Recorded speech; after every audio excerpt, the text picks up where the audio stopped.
हलक्या काळजाचे असाल ना तर आत्ताच व्हिडिओ बंद करा, कारण या व्हिडिओमध्ये एवढी जास्त ब्रुटॅलिटी आहे ही तुम्ही ऐकू शकणार नाहीत, आणि जर ऐकली तर तुम्हाला रात्रीला झोपसुद्धा येणार. तर आपण करूयात आपल्या व्हिडिओला सुरू. जास्त काही टाईम नव्हता झाला, रात्रीचे 9 वाजले होते आणि 9 वाजता अंबादास आपल्या ऑफिसच्या समोर येऊन उभा राहतो. मस्तपैकी हळूहळू थंडगार हवा चाललेली असते. वर आकाशामध्ये चंद्र निघलेला असतो. त्या चंद्राच्या प्रकाशामध्ये आजूबाजूचे जे वातावरण आहे ते जरा अंधकांधक दिसत होतं, आणि जे मोठमोठाले झाडं होती त्या मोठमोठाल्या झाडांच्या ज्या आकृत्या होत्या त्या खाली जमिनीवर फार मोठ्या प्रमाणामध्ये दिसत होत्या. आता जे अंबादासचं ऑफिस होतं त्या ऑफिसच्या समोरासमोर एक सरळ 4 किलोमीटर असा रस्ता होता. सरळ इकडे दुसरा रस्ता नव्हता, इकडेही दुसरा रस्ता नव्हता. सरळ त्या रस्ता 4 किलोमीटर अंतरावर होता, आणि रस्ता फार मोठा होता, छोटाही नव्हता. म्हणजे बैलगाडी रस्ता पाहिलेला आहे का तुम्ही? सेम त्या प्रकारचा बैलगाडी रस्ता होता, पण असा लांबच्या लांब होता आणि सरळ होता. त्याच्या आजूबाजूला जी झाडं होती ती फार उंच उंच होती, आणि त्या झाडांचा जे सावल्या आहेत त्या सावल्या त्या रस्त्यावर पडायच्या, आणि त्या रस्त्यावर पडलेल्या सावल्या त्या वाऱ्यांमध्ये हलल्या की त्या अंबादासला जाणवायच्या की ती हलायल्यात म्हणून. आता ते जे वातावरण आहे अंबादास ते एन्जॉय करायला लागला. आता याच्यामध्ये अजून एक प्रश्न, तुम्हाला असं वाटलं असेल की असं कुठलं ऑफिस आहे जे की रात्री 9 वाजता उघडं राहतं? पण राहतं. ज्या ऑफिसला आपण नॉर्मल भाषेमध्ये पोलीस स्टेशन असं म्हणतो. होय, अंबादास हा एक कॉन्स्टेबल होता. त्याच्यासोबत अजून 2 जण ड्युटीवर होते. एक नारायण आणि एक योगेश नावाचा मुलगा. योगेश, अंबादास आणि नारायण असे 3 जण त्या पोलीस स्टेशनमध्ये आता ड्युटीला होते. आता यांचं जे पोलीस स्टेशन होतं हे पोलीस स्टेशन भर जंगलामध्ये असल्यासारखं होतं. एक गाव होतं, त्या गावाच्या 4ही बाजूने जंगल होतं. आता गाव जे होतं ना ते जरा मोठं गाव होतं, छोटं नव्हतं, पण ते एकलंच गाव होतं. त्याच्या आजूबाजूला कुठलेही दुसरे गावं नव्हते. आता नॉर्मली तुम्ही बघता की गाव असेल की त्याच्या 2 किलोमीटरवर 3 किलोमीटरवर दुसरं गाव असतं, पण या गावाच्या जवळपास 25 किलोमीटरवर कुठलंही गाव नव्हतं. आणि हे गाव ज्या ठिकाणावर होतं त्या ठिकाणावर 4ही बाजूनं मोठमोठाले जंगल होते, आणि त्या जंगलामध्ये जे यांचं पोलीस स्टेशन होतं हे थोडंसं वेगळं होतं, गावापासून 15 मिनिटाच्या अंतरावरचं. आता हे जे पोलीस स्टेशन होतं ना हे police station proper police station नव्हतं. ज्या जागेवर पोलीस स्टेशन होतं ती जागा गव्हर्नमेंट जागा होती, आणि त्या जागेवर एक फॅमिली राहत होती. तर त्या फॅमिलीने इथं कब्जा केला होता, आणि कब्जा केल्याच्या नंतर त्या फॅमिलीने इथं घर तयार केलं आणि त्या घरामध्ये राहत होते. पण ज्या वेळेस पोलीस स्टेशन इथं येण्याची स्थापना झाली, म्हणजे पोलीस स्टेशन इथं येण्याची गरज पडली, त्यावेळेस त्या घरामध्ये जे पण राहत होते त्यांना घराच्या बाहेर काढून दिलं, त्यांना मोबदला दिला आणि तिथून जायला सांगितलं, आणि त्या घरामध्ये पोलीस स्टेशन हे चालू केलं. आता तिथं पोलीस स्टेशन चालू का करण्याची गरज होती? कारण की त्या जंगलामध्ये स्मगलिंग एवढ्या जास्त प्रमाणामध्ये होत होती की खूपच जास्त प्रमाणामध्ये वेगवेगळ्या वस्तूंची स्मगलिंग त्या जंगलामध्ये होत होती. त्या कारणामुळं पोलीस स्टेशन तिथे येणं आवश्यक होतं. तर त्या पोलीस स्टेशनमध्ये या 3 जणांची ड्युटी आज संध्याकाळी होती. आता जे लोक होते गावामधले ते लोक असे म्हणायचे की जे पोलीस स्टेशन आहे ना त्या पोलीस स्टेशनच्या ठीक पाठीमागं काही जनावरं मरून पडले होते, आणि ते जनावरं या कारणामुळे मरून पडले होते की त्या जनावरांचा कुणीतरी बळी घेतलेला होता. एक स्त्री होती म्हणे, आणि तिला मूल नव्हतं. तिला मूल मिळवण्यासाठी तिनं या घराच्या पाठीमागं अनेको जनावरांचा बळी घेतला होता, आणि ॲक्च्युली तीच स्त्री या घरामध्ये राहायची. फॅमिली म्हणलं होतं ना मी तुम्हाला सुरुवातीला, इथे एक फॅमिली राहायची, तर त्यामधली ही स्त्री होती. आणि लोक असे म्हणतात की ज्या वेळेस सरकारने इथं नजर टाकली, बघितलं, त्यावेळेस सरकारने जेव्हा त्यांना घराच्या बाहेर निघण्याचा आदेश दिला त्यावेळेस ती स्त्री एवढी जास्त आक्रोश करत होती आणि एवढा जास्त श्राप देत होती, आणि असं म्हणत होती की मी इथं परत येणार, आणि ज्या वेळेस मी इथं परत येणार त्यावेळेस इथं जे बी उपलब्ध असणार मी त्याचा जीव घेणार, असं ती स्त्री म्हणली होती. आता या गोष्टीमुळं आजूबाजूचे जे लोक होते ते लोक जरा घाबरलेले होते. जेव्हा ती अशी गोष्ट बोलली त्यावेळेस घाबरलेले नव्हते, पण ज्या वेळेस सरकार तिथं सगळी ऑफिसची सुविधा करत होती, सगळ्या काही सुविधा आणत होती, त्यावेळेस सरकारला पाठीमागं एक मोठा खड्डा भेटला, आणि त्या खड्ड्यामध्ये अनगिनत हडकं भेटले, आणि ते हडकं जनावराचे होते, माणसाचे नव्हते बरं का, जनावराचे होते. आणि त्यात सगळ्यात मोठी कमालची गोष्ट काय होती माहिती आहे? प्रत्येक जनावराचं जे मुंडकं आहे ना ते गायब होतं. त्याचं हाडूक त्याच्यामध्ये भेटलं नाही. बाकी सगळ्या शरीरामधले हाडकं भेटले, फक्त डोक्याचे हाडकं कवटी जनावराची एकाचीही भेटली नाही. तर या गोष्टीमुळं थोडंसं विचित्र वाटायला लागलं. जे गावकरी होते त्यांनी असा एक अंदाजा लावला की याच बाईनं हे सगळं काही केलं असेल. त्या कारणामुळं गावकरी तिथं जात नव्हते. आता जो अंबादास होता त्याला विश्वास होता या असल्या सगळ्या गोष्टींवर, भूतावर, प्रेतावर, चुडेल, हाडळ या अशा गोष्टींवर त्याला फार जास्त विश्वास होता. कारण की काही महिन्या अगोदर अंबादासची जी बायको होती तिच्या अंगामध्ये भूत घुसलं होतं, आणि ज्यावेळेस तिच्या अंगात भूत घुसलं होतं त्यावेळेस त्याची जी बायको होती ती विचित्र प्रकारच्या आकृत्या करायला लागली होती. जसं की भिताडाला चिपकून राहणं, निर्वस्त्र होणं, त्याच्या उरावर बसणं, त्याच्या कानाखाली मारणं, किंवा वेगळ्या आवाजात बोलणं, किंवा अशी एखादी अवजड वस्तू एकाच हातात उचलणं जी वस्तू अंबादासला दोन्ही हातात उचलता येत नव्हती अशी. इतकं भयानक त्याची जी बायको होती ती कृत्या करत होती. तर तिचा विलाज वगैरे केला जादूटोण्याने, आणि ती आता सरळ झाली होती. काही महिन्याच्या अगोदरची गोष्ट आहे. तर या सगळ्या गोष्टींवर अंबादासचा फुलेफुल विश्वास होता. आणि ज्यावेळेस अंबादास ही गोष्ट नारायण आणि योगेशला सांगायचा त्यावेळेस ते दोघं जण हसायचे. आता आज रात्रीला यांच्यासोबत असं काय होणार होतं की यांनी विचारही केला नव्हता की भाई एवढं भयानक पण काय कृत्य होऊ शकतं. आता आपली स्टोरी हे फ्लॅशबॅक झाला, बरोबर आहे. आता आपण येऊयात वर्तमान काळामध्ये, जिथं आपली स्टोरी चालू होते तिथं. अंबादास जो होता तो आपल्या ऑफिसच्या बाहेर येऊन उभा राहिलेला असतो, पोलीस स्टेशनच्या बाहेर. त्याच्यासमोर एक मोठा रस्ता असा गेलेला असतो. त्या रस्त्यावरच्या झाडाच्या सावल्या वगैरे त्याला दिसलेल्या असतात. मस्त थंडगार हवा त्याला लागत असते. 20 ते 25 सेकंद तो बाहेर उभा होता. त्याच्यामध्ये त्याला अचानक घाम यायला लागला. आता घाम आल्याच्या नंतर तो आश्चर्यचकित झाला की इतकं थंडगार वारं सुटते आणि मला घाम येतोय का. आणि त्याचे जे टोंगळ्याच्या खालचे पाय आहेत ना, त्याला असं जाणवायला लागलं की त्याच्या खाली त्याचा जीव राहिला नाही, आणि तो तिथं खाली पडतो. आता बघा, त्याची अशी परिस्थिती झाली होती की त्याला टोंगळ्याच्या खाली पाय त्याचे जाणवत नव्हते, शरीराला घाम येत होता, आणि त्याला उभंही राहता येत नव्हतं. पण जे बाकीचं शरीर होतं ते त्याला तंदुरुस्त वाटायचं. आता जे मधात बसलेले योगेश आणि नारायण होते, त्या दोघा जणांनी विचार केला की आंबा इतक्या वेळ झाली बाहेर गेलाय, तो अजून आत का आला नाही. बाहेर रात्रीच्या वेळेस उभं राहणं बरोबर नाही. या जंगलामधले जनावरं बिनावरं आले तर एखादा अटॅक बिटॅक होईल. तर हे दोघं जण टॉर्च घेऊन बाहेर आले. बाहेर येऊन बघतात तर अंबादास तिथं समोर असा खाली पडलेला आहे, आणि यांच्याकडे मुंडकं करून यांना हाक मारतोय. आता त्याची हाक यांच्यापर्यंत येत नव्हती. जसे हे बाहेर आले तशी त्यांची हाक याला यायली. म्हणजे बाहेर आल्याच्या नंतर जोपर्यंत स्टेशनमध्ये होते तोपर्यंत यांच्या कानावर त्याची हाक आली नाही, पण जसे हे चौकटीच्या बाहेर आले तशी यांना हाक आली की अंबादास ओरडतोय. हे जोरात जातं. तिथं बघतात, अंबादासला उचलतात आणि पोलीस स्टेशनमध्ये आणतात. जसं पोलीस स्टेशनमध्ये आणतात तसं अंबादास यांच्या माईवर शिव्या द्यायला चालू करतो. अबे येडे आगा तुम्ही, तुमच्या असं XYZ काय ज्या शिव्या असतात ना त्या सगळ्या काही शिव्या याला द्यायला चालू करतो. हे दोघं जण कन्फ्यूज होतात आणि त्याला बोलतात की बाई तू इतक्या शिव्या देऊ नको, नेमकं काय झालं ते तरी सांग. ते म्हणतात की अबे मी गेले 15 मिनिटं झाले तुम्हाला आवाज देतोय, तुम्हाला आवाज ऐकू आला नाही का रे. आता हे दोघेही जण त्याच्याकडे रागानं बघायला लागले आणि म्हणायला लागले की बाई आम्ही ज्या वेळेस चौकटीच्या बाहेर आलो ना त्यावेळेस तू आम्हाला आवाज दिलास, आम्हाला मधात एकही आवाज आला नाही. आता हे तिघही जण एकमेकांना भांडायला लागले, तिघही जण. आता तेवढ्यात ना यांच्या ऑफिसमध्ये एक बाई येते. आता बाई ती गावामधली असते, सरपंचीन. ऑफिसमध्ये बाई येते. बाई आल्याच्या नंतर हे तिघही जण त्या बाईकडे बघतात. आता अंबादासचे जे खालचे पाय असतात ना ते सुन्न झालेले ते जाग्यावर येतात. ती बाई आलेली असते. रात्रीचे 9:30 वाजले होते. हे तिघही जण बघतात त्या बाईला आणि विचारतात की तुम्ही एवढ्या रात्री इथं ऑफिसमध्ये काय करताय, म्हणजे इथं काय कामानिमित्तानं आलायत. तर ती रडत होती आणि ती म्हणत होती की मी तुम्हाला बाहेरून हाका मारल्या होत्या पण तुम्हाला ऐकू आल्या नाहीत. आता ती बाई एकलीच आली होती आणि ती बाई बाहेरून हाका मारत होती त्यांना, कुणी आहे का, कुणी आहे का, कुणी आहे का, पण यांना आवाज येत नव्हता. ती बाई कदरून ऑफिसमध्ये आली तेव्हा यांच्या कानावर आवाज आला.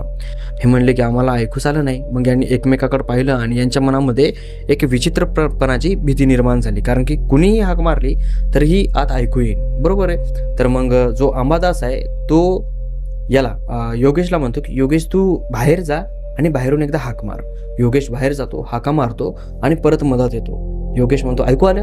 अंबादास आणि नारायण म्हणतो नाही ऐकू आलं नाही. मग इथं ते थांबतात, इथं काही विषय करत नाही. त्या बाईची प्रॉब्लेम काय ना ते विचारतात की बाबा तुम्हाला काय झालं, तुम्ही एवढ्या रात्री का आलात. तर ती बाई म्हणायला लागली की माझा जो नवरा आहे तो नवरा बाजूच्या गावाकडे गेला होता, म्हणजे तालुक्याच्या ठिकाणी गेला होता आणि तो अजून पण रात्री आला नाही. माझी मदत कराल का की तुम्ही त्याला शोधायला. हे म्हणले ठीक आहे येऊ. आता पोलीस म्हणल्याच्या नंतर काय असतं, नाही म्हणू शकत नाहीत ना. तर मग अंबादास आणि योगेश हे दोघेही जण पोलीस स्टेशनच्या त्या महिलेसोबत बाहेर निघतात. आता मधात राहतो जो नारायण. ठीक आहे, आता नारायण तो एकला पोलीस स्टेशनमध्ये राहतो. नारायण म्हणला की बाबा मी एकला इथं थांबतो, तुम्ही जाऊन या. हे दोघं जण पोलीस स्टेशनच्या बाहेर जातात आणि त्या बाईसोबत जिकडं तो तालुक्याकडे गेला होता त्या रस्त्याने निघायला लागतात. कमीत कमी 2 ते 2.5 किलोमीटर चालतात आणि 2.5 किलोमीटर चालल्याच्या नंतर त्यांना एका झाडाला लटकलेलं एक मृतदेह दिसतं. आता ते मृतदेह पाहिल्याच्या नंतर या तिघाही जणांच्या अंगाचं पाणी होतं, त्या स्त्रीच्या आणि योगेशच्या आणि अहमदाच्या. कारण की तो प्रकार फार भयानक होता ना. मग तिथं जवळ जातात, बघतात तर त्या महिलेचा जो नवरा आहे तो तिथं लटकलेला होता. त्याचं मान वरी लटकवलेली होती, खालचं जे शरीर आहे ते पूर्णपणे विवस्त्र होतं आणि त्याचं शरीर असं मधातून फाळलेलं होतं आणि जे मधातले आतडे होते ते असे बाहेर काढलेले होते आणि असे लोंबकाळलेले होते. असं पूर्णपणे त्याचं असं शरीरातले आतडे वगैरे लोंबकाळलेले होते. पोटातले जे आतडे असतात असे गोळागोळा झालेले ते खाली असे साचलेले होते.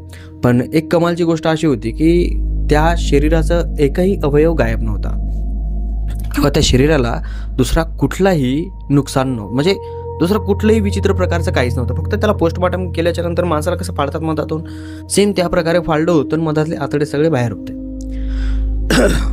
तिथल्या त्याच्या आतड्याचा एकाही जनावराने तुकडा उचललेला नव्हता किंवा कुणा काय खाल्लेलं नव्हतं.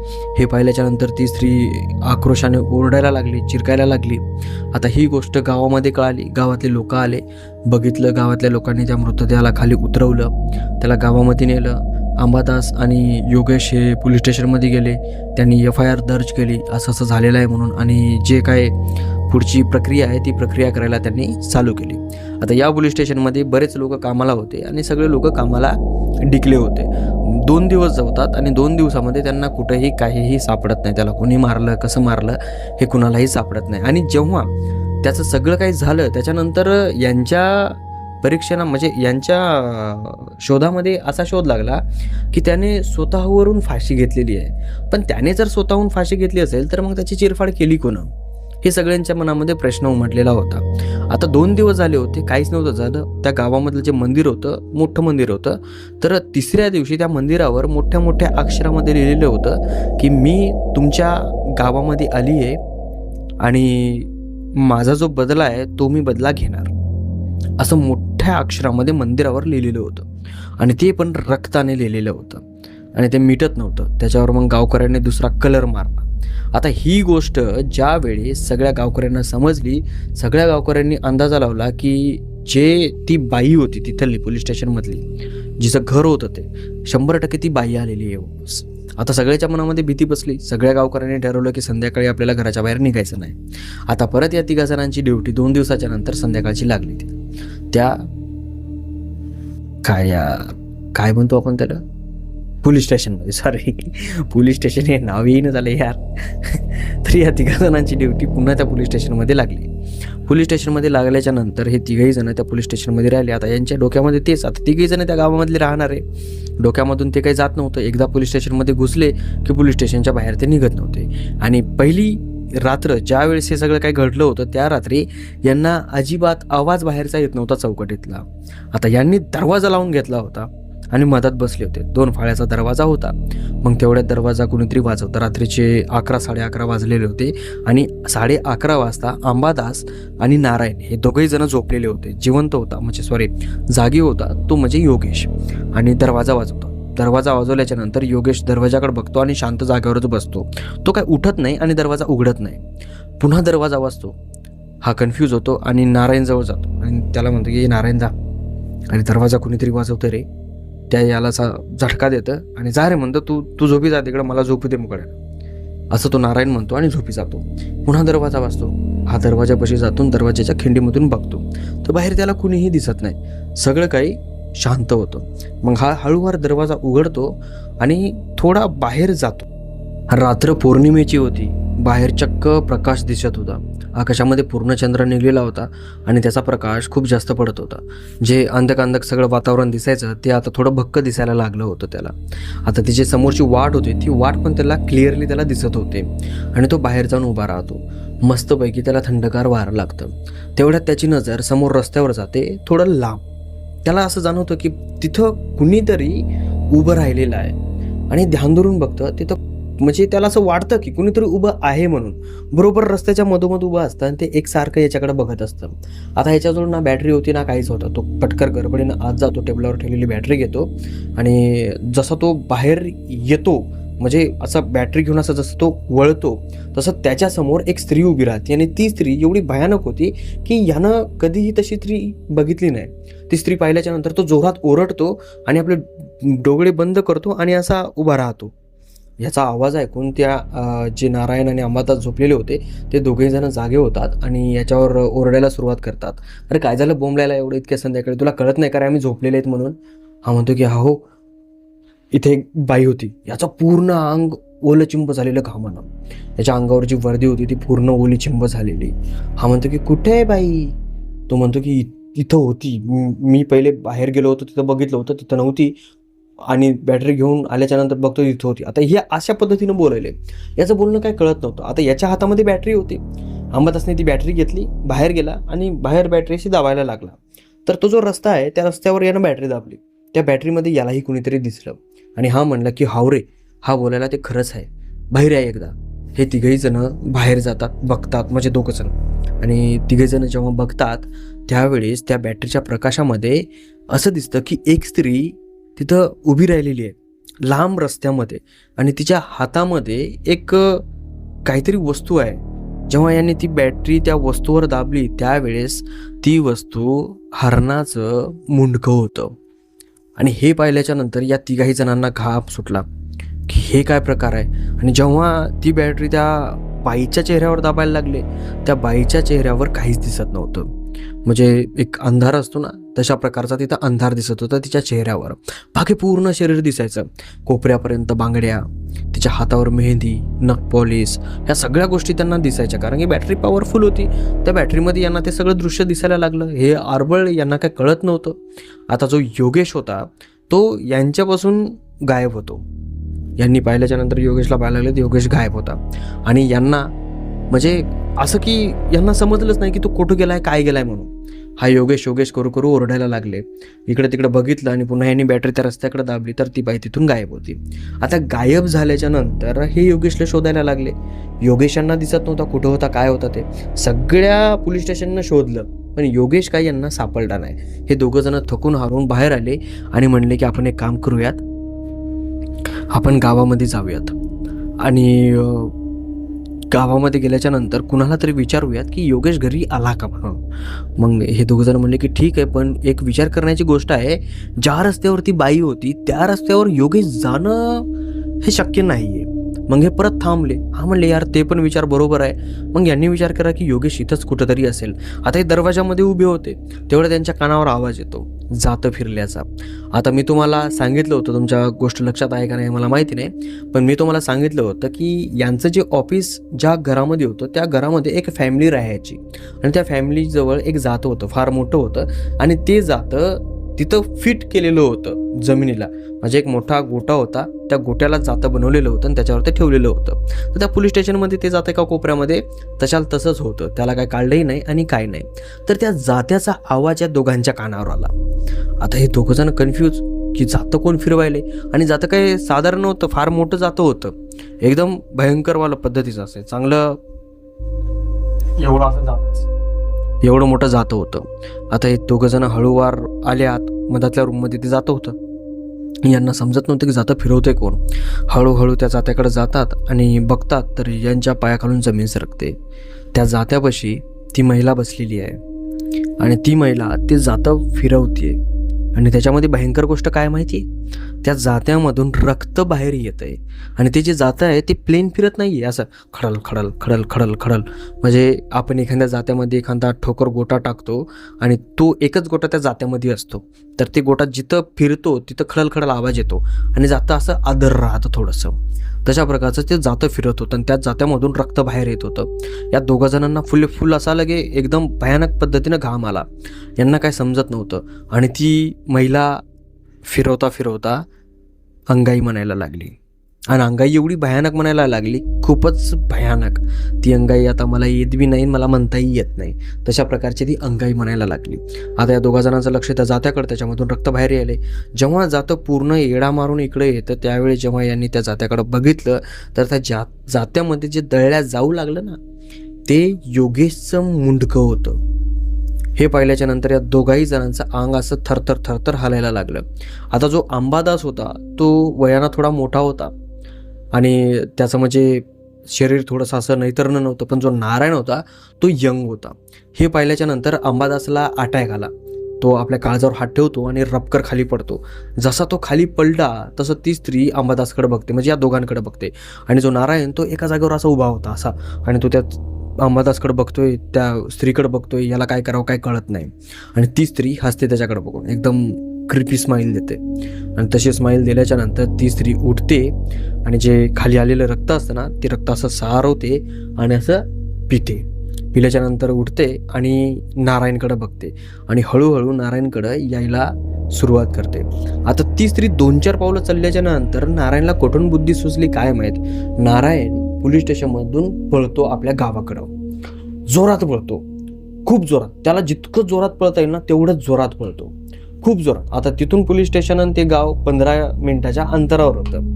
तर 15 मिनिटं म्हणजे तो कमीत कमी 5-10 मिनिटं पळतो. आता माणूस जास्त पळून पळून किती पळणार आहे, बरोबर ना? खूप स्पीडनं पळाला तरी बी 10 मिनिटाच्या जवळपास तो जातो, थांबतो. आता समोर त्याला गाव दिसू लागलं, गावातले लाईट वगैरे त्यांना दिसू लागले. त्याला थोडंसं बरं वाटलं. तो थांबला, आपल्या टोंगळ्यावर असे पाय टेकवले, आपल्या टोंगळ्यावर असे आपले हात टेकवले आणि असं खाली वाकला. जसा तो खाली वाकला तसं त्याला जाणवलं की याच्या डोक्यापासून कुणीतरी असं डोकं खाली असं टाकले. आता तुम्हाला माहीत असेल, एखाद्याला जर आपण पाठगोळी घेतला आणि तो झोपला तर तो डोकं कसं असं टाकतो, तशा प्रकारचं ते डोकं इथं टाकलेलं होतं. आणि याने असं डोकं बघितलं तर त्याच्या पाठीवर दुसरं कोणीही नव्हतं, अंबादास होता.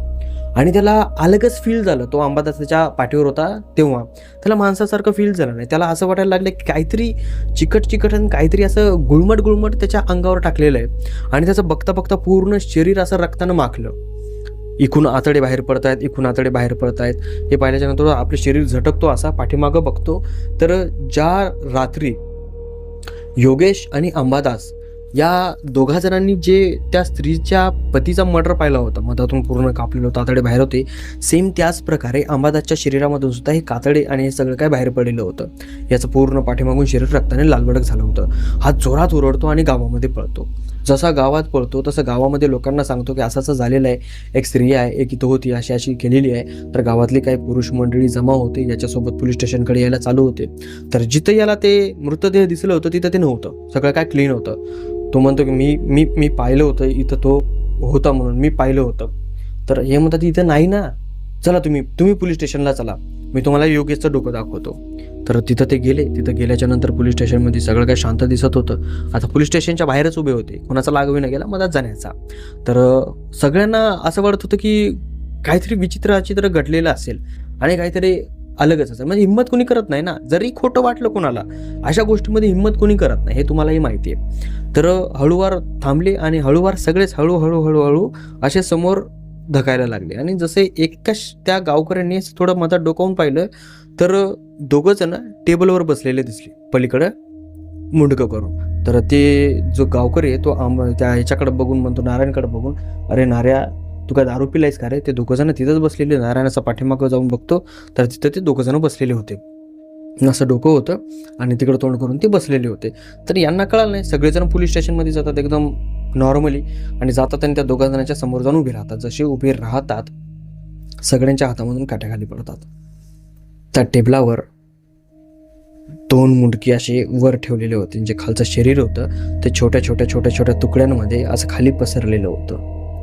हे पाहिल्याच्या नंतर यांना काही सुचलं नाही गावकऱ्यांना, एकदम खतरनाक पद्धतीनं. आता त्या पोलीस स्टेशनमध्ये धड CCTV कॅमेरेही नव्हते आणि काहीच नव्हतं. पण जे नारायणनं सांगितलं त्यावर काही गावकऱ्यांनी विश्वास केला, पण काही गावकऱ्यांनी विश्वास केला नाही. आता या सगळ्या याच्यामध्ये नारायणला दोषी ठरवण्यात आलं की बाबा यानंच काहीतरी केलं असेल, यांनी यांना दोघांना मारलं असेल. पण नारायण शेवटपर्यंत सांगत होता की नाही, असं झालेलं आहे, असं झालेलं आहे आणि मी काहीच केलं नाही. जेव्हा सगळी तपासणी झाली, तपासणी झाल्याच्या नंतर असं समजलं की नारायणचा याच्यात कुठेही हात नाही, कारण की याच्यामध्ये काही सबूत भेटलंच नाही ना. तर मग त्याला अटक तरी कसं करणार? मग तिथं तो थोडासा सुटला. आता सुटल्याच्या नंतर परत गावामध्ये एक माणूस गायब झाला आणि त्याचंही शरीर सेम अशा प्रकारे सापडलं. आता जितके पोलिसांनी बाहेरच्या लोकांनी तपास केला त्या तपासामध्ये काही वेगळंच निघू लागलं. म्हणजे असं की कोणाच्या काही हातातच नाही, असं दिसत होतं की त्यांनी स्वतः आपल्या शरीरासोबत असं काही केलेलं आहे, पण कोणाला काही कळालं नाही. पण गावकऱ्यांनी एक असा रस्ता निवडला, त्या रस्त्यामध्ये एका त्यांनी महाराजाला आणलं, त्याला पूजा करायला लावली आणि त्याला विचारलं की काय आहे. तेव्हा तो महाराज म्हणला की तुमच्या गावावर एक अशी आत्मा आहे जी आत्मा भुकेजलेली आहे. जोपर्यंत ती आत्मा तिचा आकडा पूर्ण करत नाही तिच्या बळ्यांचा, तोपर्यंत ती शांत बसणार नाही. तर एकच विलाज करू शकतो आपण, रात्रीच्या वेळेस कुणीही घराच्या बाहेर निघू नका आणि रोज संध्याकाळी 5 वाजता 5-5:30 वाजता या गावाच्या पूर्ण भोवताल तुम्ही पिठाची एक रेघ वळत जा आणि त्या रेगेला ओलांडून कुणीही बाहेर जाणार नाही आणि कुणीही आत येणार नाही. जर कुणी बाहेर गेला आणि जर कुणी आत आला आणि जर तुमच्या घरातून जर कोणी बाहेर पडलेला असला संध्याकाळच्या वेळेस, रात्रीच्या वेळेस, तर त्याचा हाच विलाज होईल. तर सगळ्यांना सांगा की रात्रीला गावात येऊ नका आणि गावातून बाहेर जाऊ नका. तर हे नियम त्या गावामध्ये पाळले जातो. तर आज आपली स्टोरी इथं संपत आहे. नियम पाळा. सगळ्यात मेन गोष्ट नियम पाळा. प्रत्येक गोष्टीमध्ये नियम असतात आणि ते नियम पाळले पाहिजे. या स्टोरीमधून हे शिकायला भेटतं. तर स्टोरी कशी वाटली? स्टोरी जर चांगली वाटली असेल स्टोरीला लाईक करा, चॅनलला सबस्क्राईब करा आणि जर तुमच्यापाशी अशी एखादी स्टोरी असेल तर मला कमेंट करा की आमच्यापाशी स्टोरी आहे. मग मी तुम्हाला माझा एक व्हॉट्सअप नंबर देईल, त्यावर तुम्ही मला तुमची स्टोरी शेअर करू शकता किंवा डिस्क्रिप्शनमध्ये लिंक आहे, माझा व्हॉट्सअप नंबर आहे, त्यावर सुद्धा तुम्ही तुमची स्टोरी मला शेअर करू शकता. चला भेटूया समोरच्या स्टोरीमध्ये. तोपर्यंत जय हिंद, जय महाराष्ट्र. आज आपल्याकडं 3 भयकथा आलेल्या आहेत आणि या तिन्ही भयकथा कोकणातल्या आहेत आणि या तिन्ही भयकथा मी एकाच व्हिडिओमध्ये सांगणार आहे. तर व्हिडिओ शेवटपर्यंत बघा. व्हिडिओ मनोरंजक, भीतीदायक आणि खूप मजेशीर होणार आहे. तर सुरुवात करूयात पहिल्या घटनेपासून. एक सयाजी नावाचा मुलगा असतो. तो आपल्या 3 मित्रांना घेऊन फिरायला जाण्याची नेहमी प्लॅनिंग करत असतो, पण त्याची प्लॅनिंग नेहमीप्रमाणे फेल होते. आता यावेळेस मात्र तो इतका कटून प्लॅनिंग करतो आणि यावेळेस त्यांची जी प्लॅनिंग असते ना फिरण्याची, ती चलते आणि ती म्हणजे सक्सेस होते. आता यांची प्लॅनिंग होती की आम्ही पूर्ण कोकण फिरणार आणि नंतर घरी येणार. आता नॉर्मली मुलांचं असंच होतं, प्लॅनिंग बनवतात पण ती डॅमेज होऊन जाते, म्हणजे ती प्लॅनिंग सक्सेस होत नाही, ती फेल होऊन जाते. जेच दिवसाजवळ यायचे की कोणाला ना कोणाला काहीतरी प्रॉब्लेम येते आणि ते बिचारे फिरायला जायच्या अगोदरच आपली सगळी प्लॅनिंग तोडून टाकतात. तर सयाजीच्या मित्राचं सुद्धा तसंच होऊ लागलं. तर सयाजीने आणि त्याच्या मित्रांनी ठरवलं की यावेळेस काहीही झालं ना तरी आपण फिरायला जायचं आणि फिरायला असं तसं नाही जायचं, गेलं की अख्खं कोकण पाहून वापस यायचं. तर सेम त्या प्रकारे हे चौघही जण निघले आणि यांनी जसा विचार केला सेम त्या प्रकारे सगळं काय फिरत फिरत येऊ लागले. पण एका जाग्यावर एका निर्जन गावामध्ये हे शिरले. आता यांचा प्लॅन असा होता की जे चांगलं प्लेस दिसेल तिथं जायचं आणि फिरायचं, जे चांगलं प्लेस दिसेल तिथं जायचं फिरायचं, एकही सोडायचं नाही. रस्त्यामध्ये जे लागल ना ते सगळं काही बघत यायचं, कारण की यांना माहिती होतं इथून एकदा का परत गेलो की नंतर इथं कधी येईल याची गॅरंटी सांगता येत नाही. तर हे एका गावामध्ये गेले. आता त्या गावाचं नाव त्यांनी आपल्याला मेन्शन केलेलं नाही आहे, पण ते गाव असं आहे की त्या गावामध्ये एक शेजारी, म्हणजे त्या गावाच्या थोडं शेजारी एक डोंगर आहे आणि त्या डोंगरावर एक वाडा आहे आणि तो वाडा एवढा भीतीदायक आहे की संध्याकाळचे 6 वाजले की त्या वाड्यापाशी त्या गावातला कोणीही जात नाही. तिथल्या लोकांचं असं म्हणणं आहे की त्या वाड्यामध्ये भूतं वगैरे राहतात. तर सयाजी आणि त्याचे 3 मित्र त्या गावामध्ये गेले. आता त्या गावाच्या आजूबाजूला थोडेफार प्लेसेस होते बघण्याचे, ते सगळे बघून झाले होते. आता सयाजीच्या डोक्यामध्ये त्या वाड्यावर जाण्याचं होतं, कारण की ते गावामधून स्पष्ट दिसायचा वाडा. आता सयाजी आणि त्याचे मित्र त्या वाड्याकडे जाण्यासाठी एका माणसाला विचारतात की बाबा रस्ता कोणीकडून आहे. तर तो माणूस म्हणतो की तुम्ही काही वेळे वगैरे झाल्यात काय, आता थोडी संध्याकाळ होती तर तुम्ही त्या वाड्यावर जाऊ नका, वाटलंच तर तुम्ही उद्या सकाळी जा. सयाजी म्हणला काय राव, आम्ही इतके दिवस झाले इकडं कोकणामध्ये फिरतोय, आम्हाला कुठं काही झालं नाही आणि तुम्ही या वाड्याबद्दल बोलताय एवढं, हा वाडा फार इंटरेस्टिंग वाटतो, आम्हाला वाडा बघायला जायचं आहे. तर तो माणूस म्हणला माझं ऐका तुम्ही, आमच्या गावातला एकही माणूस रात्री 6 वाजले की कोणी तिकडे जात नाही, त्याच्या सावलीत सुद्धा जात नाही आणि तुम्ही तिथं जाण्याचा विचार करताय, माझं कुठं वाटतंय ना, दुसऱ्यांना विचारा. हे म्हणले ठीक आहे, आम्ही कोणाला विचारत नाही पण आम्हाला तिथं जायचं आहे, तू रस्ता सांगायला का नाही. त्या गावामधला माणूस म्हणला की बाई मी रस्ता सांगत नाही, तुम्हाला जायचं आहे ना तुम्ही जाऊ शकता. तो माणूस निघून गेला. मग यांनी दुसऱ्या 2-3 विचारलं, 2-3 तसंच सांगितलं, पण एक छोटा मुलगा होता, त्या मुलाने यांना रस्ता सांगितला की तिथून तसं तुम्ही जाऊ शकता. पण या 3-4 जणांनी जे सांगितलं ते सयाजीच्या मित्रांच्या परिपूर्ण डोक्यामध्ये बसलं. आता त्या वाड्याकडे जाण्याचा जो रस्ता आहे त्याच्या मधात एका ठिकाणावर असं थोडंसं खुल्लं प्लेस आहे आणि त्या प्लेसवर थांबू शकते माणूस, म्हणजे असं मोकळं मैदान असल्यासारखं आहे. तर यांनी तिकडे जाता जाता याचे जे 3 मित्र होते यांच्या तिन्ही मित्राच्या डोक्यामध्ये अशी भीती होती की यार जावाव की नाही, जावाव की नाही, कारण की गावामधले 3-4 लोक आपल्याला तेच बोलले आणि ते 3-4 लोक काय एकाच माळाचे थोडी आहेत की बाबा याने याला सांगितलं त्यानं त्याला सांगितलं. अलग अलग लोक. एक जवान मुला त्याला विचारलं, म्हाताऱ्या माणसांना विचारलं, मध्यवर्ती माणसाला विचारलं, नाही तिन्हीचं उत्तर एकच होतं, बाबा तुम्ही त्या वाड्यावर जाऊ नका, त्या वाड्यामध्ये विपरीत घडतंय आणि त्या वाड्यामध्ये आमच्या गावातला एकही माणूस जात नाही रात्री 6 वाजले की, तुम्ही तर आता निघलायत. तर असा विचार केल्याच्या नंतर त्याचे जे मित्र आहेत ते भितात. आता रस्त्याने जाता जाता ते रस्त्यामध्ये ते पटांगण दिसतं. मग तिथं त्याचे मित्र काय म्हणतात की आपण इथं टेंट मारूयात आणि इथंच थांबूयात, वाड्यावर जायचं नाही, उद्या सकाळी आपण वाड्यावर जाऊयात. आता सयाजी हसायला लागला. सयाजीला या सगळ्या गोष्टींवर अजिबात विश्वास नव्हता. तो म्हणला की काय यार, आपण इतकं सगळं कोकण फिरलोय, आपल्यासोबत काही झालं नाही आणि इथं काय होणार आहे आपल्याला, तुम्ही काय असं येण्यासारखं करताय, तुम्हाला यायचंय की नाही. आता सयाजीचे जे मित्र आहेत ते म्हणले बाय आम्हाला यायचं नाही, तुला जायचं असं तर जा. सयाजी त्यांना चिडवू लागला की तुमची पाटली, तुम्ही भूतांना भिता, असं भिता तसं भिता. ते म्हणले ठीक आहे, आम्ही भूतांना भितो, काय प्रॉब्लेम नाही, तुला जायचं ना तू जा, तुझ्यात किती दम आहे ते तू दाखव, तू तिथं जा झोपून दाखव आम्हाला, आम्ही म्हणू की बाबा तू मग खरं आहे, इथून समोर फक्त तुझंच ऐकू आम्ही. सयाजी म्हणला ठीक आहे, काय विषय नाही, तुम्ही म्हणसाल तसं करूयात आपण. सयाजी उठतो, आपली चादर घेतो, बॅटरी घेतो आणि सरळ वाड्याकडे निघतो. आता वाडा अर्धवट पडलेला होता, तो असा काय टकाटक बांधलेला नव्हता. वाड्यापाशी जातो, वाड्याला एक दरवाजाची फाळी तुटलेली असते, दरवाजा उघडा असतो, तो वाड्यामध्ये जातो आणि एका जाग्यावर तो आपलं जागा सावरतो आणि त्याच्यावर आपला पांघरून टाकून झोपी जातो, म्हणजे आथरून टाकून तो झोपी जातो. झोपी गेल्याच्या नंतर आपल्या उशाशी तो बॅटरी ठेवतो. पहिले वाड्यामध्ये गेल्याच्या नंतर तो सगळीकडे बॅटरी दाबून बघतो. त्याला थोडंसं विचित्र वाटत होतं आणि थोडासा विचित्र वास पण येत होता, पण त्याच्या डोक्यामध्ये एक असाही प्रश्न होता की हा जो वाडा आहे फार जुना आहे आणि अर्धा पडलेला आहे. त्या कारणामुळं या वाड्यामध्ये जे म्हणजे हवा दमटलेली असते ना, त्याचा वास तो आहे. त्याने तसा विचार केला आणि तो झोपला.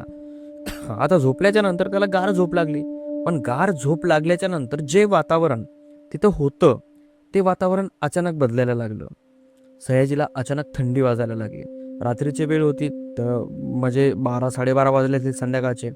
एकदम खतरनाक पद्धतीनं बाहेर पूर्ण अंधारच अंधार, भरभर वारं सुटलेलं आहे, थंडी वाजते आणि वारं पण असं नॉर्मली नाही सुटलेलं, असं झुळूक झुळूक वारं नाही, वारं फार जोरात सुटलेलं, म्हणजे असं की वारं वावदन आल्यासारखं. आणि ते वारं त्याला ॲक्च्युली कुठेही लागतंय, ते कुठेही जाऊन बसू, त्याला कुठेही वारं लागू लागलं. त्याच्याजवळची जी बॅटरी आहे ती बॅटरी घेऊन तो या कोपऱ्यामध्ये जाऊन बसू लागला, त्या कोपऱ्यामध्ये जाऊन बसू लागला, त्या खोलीत जाऊन बसू लागला, त्या खोलीत जाऊन बसू लागला, पण त्याला ते वारं लागू लागलं आणि वारं इतकं जोरात लागू लागलं की त्याला थंडी वाजू लागली. आणि थंडी अशी की खूपच भयानक पद्धतीनं. तेवढ्यात त्याला असा अनुभव होतो की एका जागेवर तो बसलेला असतो की कुणीतरी त्याच्या खांद्यावर हात ठेवलाय आणि त्याच्या कानामध्ये म्हणते त्याचं नाव घेऊन, सया, बरं झालं तू आलास, इथं कुणीच येत नाही, असं एकदम फुसफुसते. असं म्हणजे आपल्या कानामध्ये कसं आपण कोणी बोलतंय त्यावेळेस त्याचा जे श्वास असतो तो लागतोय, तर तशा प्रकारे त्याच्या कानाला तो श्वास लागू लागला, एकदम गरम गरम. तो झटकर उठला, आपली जी बॅटरी आहे ती पाठीमाग अशी दाबली जिथं तो बसला होता तिथं. आता तिथं तो दाबल्याच्या नंतर तिथं एक कुबडी म्हातारी होती, एकदम इतकी वाळली की तिला असं सरळ उभं राहता येत नव्हतं, एवढी ती कुबडी म्हातारी होती. लुगडं वगैरे होतं अंगावर, पूर्ण केस मोकळे सुटलेले होते, पांढरे शुभ्र केस होते तिच्या अंगावर. ते लुगडं जुन्या बाया चोळ्या घालायच्या बघा, मी माणसं म्हणतोय सॉरी, जुन्या बाया चोळ्या घालायच्या, तुम्हाला माहिती असेल, इथं असे गाठ मारायच्या आणि असं ब्लाऊज सारखं असायचं. तर त्या म्हाताऱ्याने तसं ते ब्लाऊज घातलेलं होतं, चोळी घातलेली होती आणि ती अशीच चलत चलत सयाजीच्या तोंडाकडे अशी बघू लागली आणि म्हणू लागली, सया तू बरं झाला आलास, इथं कोणीच येत नाही, मी वाट पाहू लागली तुझी, असं तो सयाजीला म्हणायला लागली. आता तो भिल्याच्या नंतर याला घाम सुटला. हा याच्या बाहेर निघायला प्रयत्न करतो त्या वाड्याच्या, पण जसा तो दरवाजापाशी येतो तसं तिथं 2 दरवाजे लागलेले असतात. जेव्हा तो वाड्यात घुसलेला असतो त्यावेळेस तिथं फक्त एकच फाळी असते, पण आता तो जेव्हा रिटर्न यायचा असतो त्यावेळेस मात्र 2 असतात. सयाजी घाबरला, त्याला काय कळत नव्हतं काय होईल आणि काय नाही. तो परत रिटर्न करला. जसा तो रिटर्न करला, तिची म्हातारी आहे ती तशी सेम बसलेली होती, पण ती म्हातारी हवेत तरंगू लागली. आता मला तुम्ही एक सांगा, माणूस बसल्याच्या नंतर माणसाच्या कमरे एवढं येतं, आता माणूस बसलेला असताना तिचा चेहरा असा समोर कसा येईल? पण ती म्हातारी डायरेक्ट हवेत तरंगू लागली आणि सयाजीच्या समोर आली. सयाजीने तिला बघितलं, तिच्या पायाकडे बघितलं, तिचे पूर्ण पाय असे गायब होते. म्हणजे टोंगळ्यापासून जे खालचे पाय असतात ते पूर्ण गायब, काहीच नव्हतं त्याला. सयाजीने हे पाहिलं आणि सयाजी पळत सुटला. जसा पळत सुटला त्याचा पाय कशात तरी अडकला आणि तो जोरात खाली पडला. जसा खाली पडला तसाच तो बेहोश झाला. आणि जेव्हा त्याचे डोळे उघडले त्यावेळेस तो त्या वाड्यामध्ये एका निर्जन जागेवर पडलेला होता. त्याचं डोकं फुटलेलं होतं, त्याचं थोडंफार रक्त वाहिलेलं होतं. आणि जेव्हा त्याने डोळे उघडले त्यावेळेस तिथं त्या गावातील काही माणसं येऊन उभी होते. ते माणसं त्याला म्हणायला लागले की बाबा, आम्ही तुला म्हणलो होतो येऊ नको वाड्यामध्ये, काय झाले सांग. आणि नंतर सयाजीने सांगितलं की माझ्यासोबत असं असं झालेलं आहे आणि अशी अशी म्हातारी होती. तर ते लोक म्हणतात की बाबा, या वाड्यावर ती म्हातारी राहतेच. जर कोणी या वाड्याच्या शेजारून जरी गेला जवळून या म्हणजे 50 मीटरच्या आसपास, तरी ती म्हातारी त्याला या वाड्यात खेचण्याचा प्रयत्न करते. बरी गनिमत की तुला काही झालं नाही, कमाल आहे तुझी, तुला काही झालं नाही. एरवी इथं माणसं जिवंत राहत नाहीत.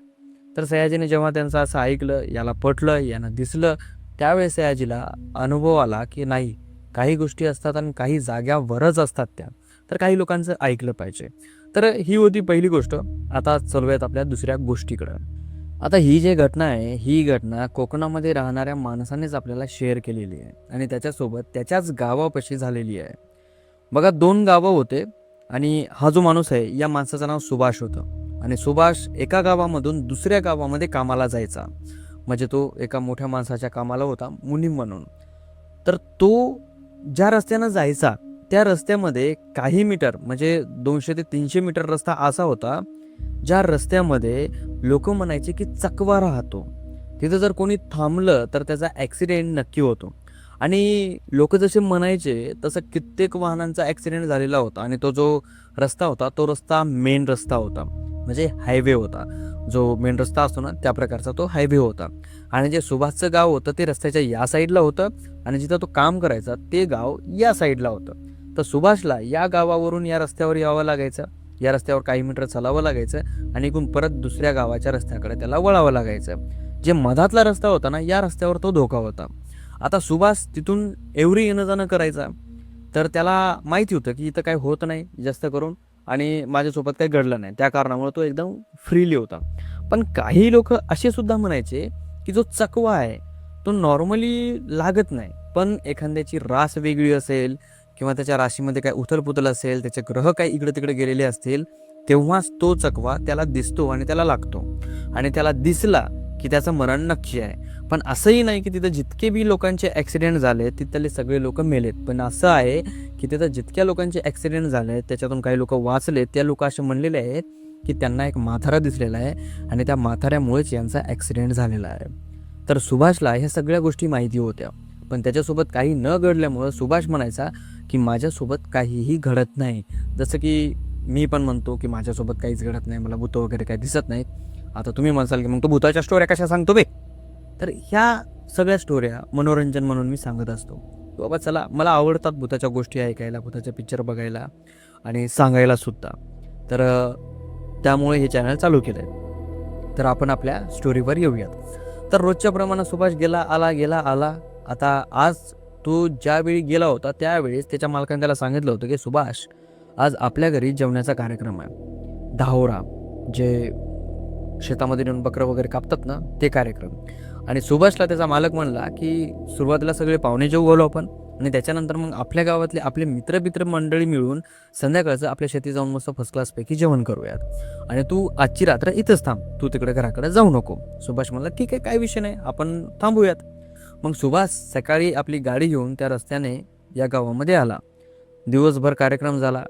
संध्याकाळची वेळ आली. त्याचे मित्र ते डावरा खाण्यासाठी शेतामध्ये गेले आणि डावरा त्यांनी खाल्ला. आता रात्रीचे 11 वाजले असतील. 11 वाजता सुभाषचा फोन वाजतो. सुभाष मोबाईल उचलतो आणि कानाला लावतो. तिकडून त्याचा मुलगा बोलतो. त्याचा मुलगा त्याला म्हणतो की बाबा, आईची तब्येत खूप खराब झालेली आहे, तिला हॉस्पिटलमध्ये न्यावं लागेल, तर तुम्ही पटकन या. आता याचं गाव आणि ते गाव 15 किलोमीटरच्या अंतरावर होतं. तर सुभाष आपल्या मालकाला म्हणतो बाबा, आमच्या घरच्यांची तब्येत थोडीशी बिघडलेली आहे, तर मला जावं लागेल. त्याचा मालक म्हणतो की ठीक आहे, सावकाश जा. सुभाष आपली गाडी काढतो आणि या रस्त्यानं असा निघतो. जसा या मेन रस्त्यावर आला, या रस्त्यावर आल्या आल्या त्याची गाडी पंक्चर होते. जशी त्याची गाडी पंक्चर झाली तसं त्याला घाम सुटला. त्याला वाटलं की आतापर्यंत आपली गाडी पंक्चर झाली नाही या जाग्यावर, आणि इथं अशी अचानक कशी झाली. आता सुभाषकडे जी गाडी होती ती गाडी ट्यूबलेस टायराची होती. आत्ताच्या युगातली गोष्ट आहे ही, काही लय फार जुन्या युगामधली नाही आहे. ओके, तर त्याची गाडी ट्यूबलेस होती, आणि ट्यूबलेस म्हणजे असा त्याचा टायर गेला की चक्कच पूर्ण चपला. आणि सुभाष जो होता तो विचार करणारा माणूस होता, आणि तो जरा चिंगुटे थोडाफार होता. पैसे बचत करण्याची त्याला जरा जास्तच इच्छा होती. तर त्या रस्त्यानं तो गाडी चालवू लागला. अचानक गाडी पंक्चर झाली. तो थांबला, गाडीच्या टायराकडे बघितलं तर पूर्ण टायर चपटा झाला होता. नॉर्मली ट्यूबलेस टायर चपटा होत नाही, त्याच्यावर एक माणूस बसून जाईल अशी त्याच्यामध्ये ताकद असते, पण हा टायर पूर्णपणे चपटा झाला होता. सुभाषने विचार केला की यार, इतका टायर चपटा झालाय, आपण जर गाडीवर बसून गेलो आणि न जाणून जर एखादा गोटा खालून आला तर आपली रिंग गाडीची वाकू शकते. त्या कारणामुळे सुभाषने निर्णय केला की आपण गाडीला ढकलत नेऊयात. जसा जसा तो ढकलत नेऊ लागला तसं तसं त्याच्या अंगाला घाम येऊ लागला, आणि जसा त्याच्या अंगाला घाम येऊ लागला तसं त्याला थंडी वाजू लागली. त्याला विचित्र प्रकारचे असं कांटाळ्या बसल्यासारख्या वाटू लागल्या. कांटाळ्या म्हणजे आपल्याला कांटाळी नॉर्मल कशी बसते, ट्वी एका कानात बसते किंवा इकडच्या कानात, दोन्ही कानात बसल्याच्या नंतर बसते.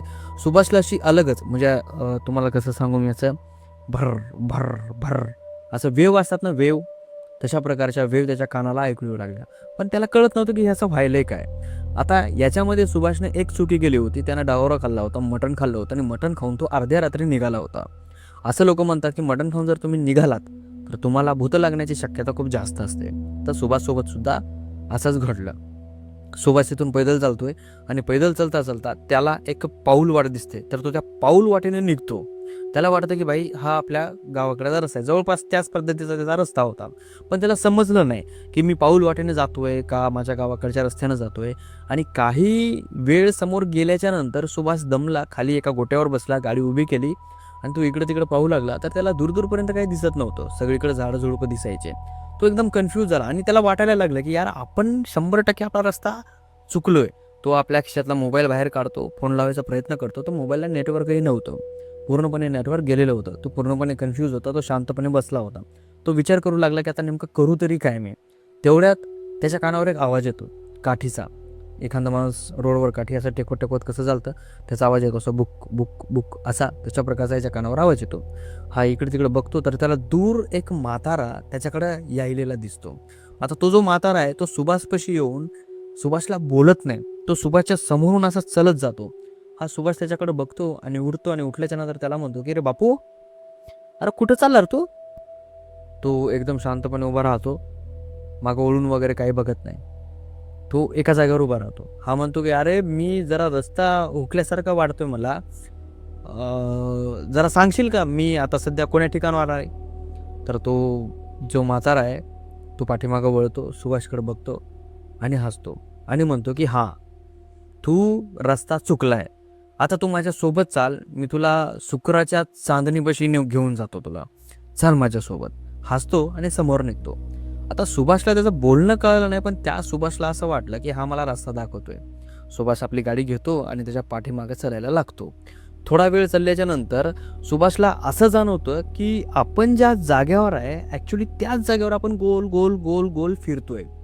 म्हणजे तो गेले अर्धा घंटा झाले तो फिरतोय, आणि त्या अर्ध्या घंट्यामध्ये त्याला तेच झाडं दिसत आहेत, तेच रस्ता दिसत आहे, तेच गोटे दिसत आहेत, आणि तसंच सगळं प्लेस दिसतंय. मग सुभाष त्याला कदरून म्हणतो की रे बापू, आपण किती वेळात पोहोचणार आहेत.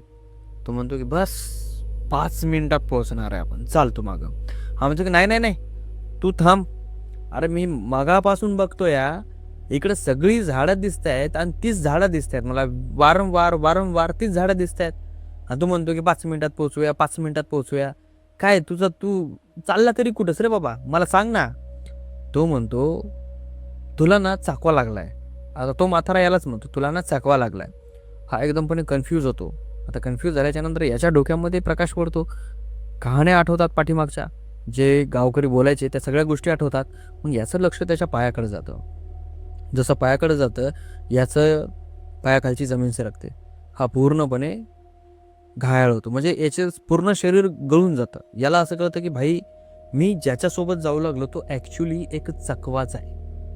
कारण की त्याचे जे पाय होते ते जमिनीला टेकलेले नव्हते, ते अधर वर होते, आणि त्याचे पाय उलटे होते. आणि तो याच्याकडे बघून हसू लागला. आता हे पाहिल्याच्या नंतर तो गाडी सुभाष तिथं सोडतो आणि मागच्या दिशेने जोरात पळतो. जसा जोरात पळतो तसं सुभाषला काय कळत नाही, अशी अंधारी आल्यासारखी येते आणि सुभाष खाली पडतो. खाली पडल्याच्या नंतर त्याला काही वेळाच्या नंतर जाग येते आणि जाग आल्याच्या नंतर तो उठतो, उभा राहतो. तर त्याची जे पॅन्ट असते ती पूर्णपणे ओली झालेली असते. ॲक्च्युली सुभाषने त्याच्या पॅन्टीमध्येच बाथरूम केलेली असते. आणि काही लोक असेही म्हणतात की बाथरूम केल्याच्या नंतर जो चकवा आहे तो सोडतो माणसाला, आणि कदाचित सुभाषसोबतही तसंच झालं असेल. तो ज्यावेळेस उठतो त्यावेळेस तो मेन रोडच्या काठावर असलेल्या एका विहिरीच्या काठावर होता. आणि ती विहीर जी होती ती फार खोल होती, म्हणजे ती विहीर खोदलेली होती आणि त्याच्यानंतर त्या विहिरीच्या साईडलाच खदान खोदलेली होती. त्या खदानीमध्ये अर्धी विहीर तुटलेली होती. जर हा त्या विहिरीमध्ये पडला असता तर तो सरळ खदानीमध्ये गेला असता आणि तिथंच तो ठार झाला असता. ॲक्च्युली त्या खदानीमध्ये बरेच लोक मेलेले असतात. सुभाष आपल्याकडे बघतो, तो घाईवरतो. संध्याकाळचे 1-1:30 वाजलेला असतो. त्याचा खिशातून मोबाईल काढतो, बघतो तो मोबाईलवर मिस कॉल पडलेले 10-15. सुभाषची गाडी त्याच्याजवळ आणि सुभाष त्या ठिकाणाहून दुसऱ्या ठिकाणावर आलेला असतो. त्याच्या घरचे त्याला बघायलेले असतात, इकडं तिकडं. जेव्हा हा त्यांना फोन लावतो तेव्हा त्याचा मुलगा म्हणतो की बाबा कुठं आहेत तुम्ही? हा म्हणला की मी या जागेवर या मला नेण्यासाठी. त्याचा मुलगा जातो, त्याला घेतो, घराकडे नेतो आणि घराकडे नेल्याच्या नंतर त्याला सविस्तर विचारण्यात येते की तुमच्यासोबत नेमकं झालं काय होतं. त्यावेळेस तो सांगतो की मला चकवा लागला होता. आता जेव्हा याने ज्या गोष्टी त्या गावकऱ्यांना सांगितल्या त्यावेळेस गावकऱ्यांना 100% विश्वास पटला की भाई हा माणूस जर बोलत असेल ना 100% असलं काहीतरी कारण असू शकतंय. तर ही होती दुसरी स्टोरी. आता वळूयात तिसऱ्या स्टोरीकडं. आता जे मी तुम्हाला सांगणार आहे ना हे थोडंसं इमॅजिनेशन करा. समजा तुमच्यापाशी एक कार आहे. ती कार तुम्ही भाड्याने चालवता आणि तुम्हाला रेग्युलर भाडे लागतात. तर रोजच्याप्रमाणे आजही तुम्हाला एक भाडं लागतं. तुमच्या शहरामधून काही लोकांना तुमच्या गाडीमध्ये बसवायचं असतं आणि दुसऱ्या शहरामध्ये नेऊन त्या लोकांना सोडायचं असतं. तर हे भाडं तुम्ही घेता. भाडं घेतल्याच्या नंतर जशा प्रकारचं भाडं आहे त्या प्रकारे त्या माणसांना आपल्या गाडीत बसवता आणि दुसऱ्या शहरामध्ये नेऊन त्यांना सोडता. पण तुम्हाला जी पेमेंट भेटणार होती त्या पेमेंटला तुम्हाला उशीर होतो आणि उशीर खूपच जास्त होतो. रात्रीचे 12 वाजलेले असतात आणि रात्री 12 वाजता तुम्हाला त्यांची पेमेंट भेटते. पेमेंट भेटल्याच्या नंतर तुम्ही निर्णय करता की आता इथून आपल्याला घराकडे जावं लागेल, कारण की घरी दुसरं कुणीही नव्हतं. त्या कारणामुळे तुम्ही तुमची कार घेऊन तुमच्या घराकडे निघता, म्हणजे तुमच्या मूळ शहराकडं. त्या शहरातून 2 किलोमीटर अंतर दूर आल्याच्या नंतर तुम्हाला अचानक रोडवर कुणीतरी मदत मागताना दिसतं की बाबा लिफ्ट द्या. तर आता तुमचं नेचर असं आहे की ज्या वेळेस तुमची गाडी रिकामी असते त्यावेळेस जर तुम्हाला कोणी लिफ्ट मागितली तर तुम्ही त्याला नाही म्हणत नाहीत. कोणीही असो आणि कुठेही असो तुम्ही त्याला लिफ्ट देता. आता त्याप्रमाणे तुम्ही याही स्त्रीला लिफ्ट दिली. ती एक स्त्री होती जी तुम्हाला मदत मागत होती. आता ती स्त्री अर्धवट वयाच्या वर गेलेली असते. ती स्त्री तुमच्या गाडीमध्ये बसते आणि तुम्ही गाडी सुरू करून समोर निघता आणि समोर चालता त्या स्त्रीला तुम्ही विचारता की काकू तुम्हाला कुठपर्यंत जायचं आहे? तर ती स्त्री तुम्हाला सांगते की मला 20 किलोमीटर अंतरावर सोडा. मग तुम्ही तिला त्या ठिकाणावर नेऊन सोडता ज्या ठिकाणावर त्या स्त्रीला उतरायचं असतं. पण त्या अगोदर गाडीमध्ये तुमच्यासोबत थोडासा विचित्र प्रकार होतो. ती ज्यावेळेस स्त्री तुमच्या गाडीमध्ये बसते आणि बसल्याच्या नंतर 15 ते 20 सेकंदाच्या नंतर तुम्हाला असं जाणवतं की गाडीमध्ये जरा जास्त थंडी चालू झाली आहे. तर तुम्ही तुमच्या एसीकडे बघता तर एसी बंद होता. मग तुम्ही काय करता, गाडीचे पूर्ण ग्लास जे असतात ते वर घेता आणि जे हीटर असतात ते चालू करता, म्हणजे एसीचा जो गरम भाग असतो तो तुम्ही चालू करता जेणेकरून ही थंडी थोडीशी गायब व्हावी. आणि तसंच झालं. तुम्हाला जी थंडी वाजत होती ती थंडी आता गायब झाली होती. आता ती स्त्री ज्या जागेवर उतरायचं म्हणत होती त्या जागेवर तुम्ही ती गाडी नेता आणि तिला गाडीच्या खाली उतरवता. आता ती स्त्री तुम्हाला म्हणते की बाबा माझ्याकडे तुला द्यायला काही पैसे नाही आहेत. तर तुम्ही म्हणता की काही प्रॉब्लेम नाही, नका देऊ. मी बऱ्याच लोकांना असं सोडलेलं आहे आणि तुम्हाला लिफ्ट पण मी याच कारणामुळे दिली की तुमच्याजवळ पैसे असोत किंवा नसोत मला तुम्हाला लिफ्ट द्यायची होती. मग ती स्त्री म्हणते की बरोबर ठीक आहे, धन्यवाद. मग हा गाडी स्टार्ट करतो आणि जेच गाडी चालवणार की ती स्त्री याच्या ग्लासवर हात मारते आणि याला थांबवायला सांगते. हा गाडी थांबवतो आणि ती स्त्री आपल्या पिशवीमधून एक 10चा शिक्का काढते आणि त्याच्या हातामध्ये टेकवते. तो शिक्का घेतो, आपल्या साईडला ते मोबाईल ठेवण्याचं असतं ना त्याच्यामध्ये तो टाकतो आणि आपल्या घराकडे जातो. आता घरी आल्याच्या नंतर तो निवांतपैकी झोपी जातो. तर त्याचा जो शिक्का आहे तो घेतलेला तो गाडीमध्येच राहतो. तो का त्या शिक्क्याला बाहेर काढत नाही, काय नाही. दुसरा दिवस उजाडतो. दुसऱ्या दिवशी तो त्याच्या गाडीमध्ये बसतो आणि गाडीमध्ये बसल्याच्या नंतर त्याला ती जी गाडी आहे ती फार जास्त गरम वाटायला लागते. तुम्हाला फार जास्त गरम वाटायला लागते. मग तुम्ही विचार करता की यार इतकी गरम गाडी कशी काय लागते. मग तुम्ही AC वगैरे चालू करता आणि तुम्हाला असं वाटतं की यार उन्हाळ्याचे दिवस आहेत तर गाडी गरम लागणारच ना. पण नॉर्मली ज्या प्रकारे गाडी गरम लागते त्या प्रकारे ती गाडी गरम लागत नव्हती. ती खूप जास्त प्रमाणामध्ये गाडी गरम लागायची. मग तुमचं लक्ष AC कडे जातं. आता तुम्ही जी AC चालू केलेली होती त्याच्यानंतरही तुम्हाला गरमी व्हायला लागते. आता तुमचं त्या AC कडे लक्ष जातं. त्यावेळेस तुम्हाला समजतं की रात्री आपण जे AC आहे ती हॉटवर ठेवली होती. तर तुम्ही थोडं रिलॅक्स होता आणि ती AC कूलवर करता.